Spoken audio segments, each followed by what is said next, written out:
Jagna gaarota raasee aariitu manaa baasee goota diina dachaasee kana gaazii arcaasee adam diimaa yooman faarse jechuun weellisaan qabsoo Caalaa Bultumee kan sirbeef adam diimaa eenyudha?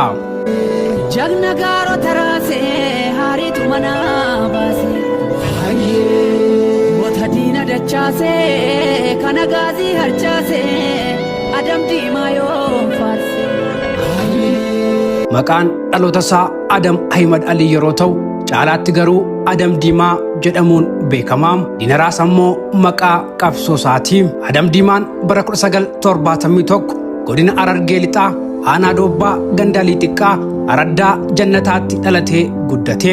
Adam Diimaa bultii dhaabbatees haadha manaa lamarraa ijoollee 9 horatus jireenyaaf maatii isaa caalaa walabummaa sabaa caalchifatee qabsoodhaaf hidhatee hanga lubbuunsaa wareegamtuttis galaana qabsoo daakaa sabasaaf nama jiraatedha.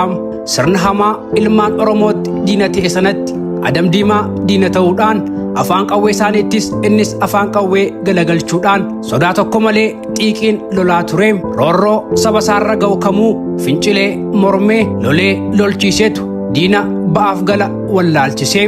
Xiiqiif sabboonummaan dhiiga Oromummaan gootummaan sabasaaf loleetu maqaa Diinaraas jedhamus sabasaarraa gonfatee.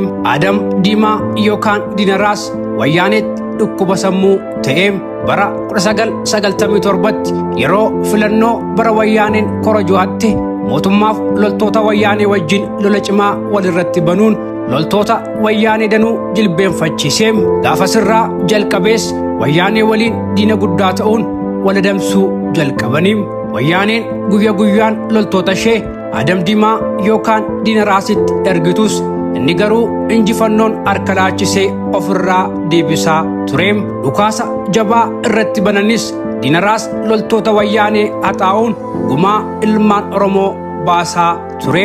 Yeroo wayyaaneen poolisoota ishee erguun Oromoota sabboonummaa qaban kaan reebuun kaan hidhaan dararaa kaanis ajjeesaa turan.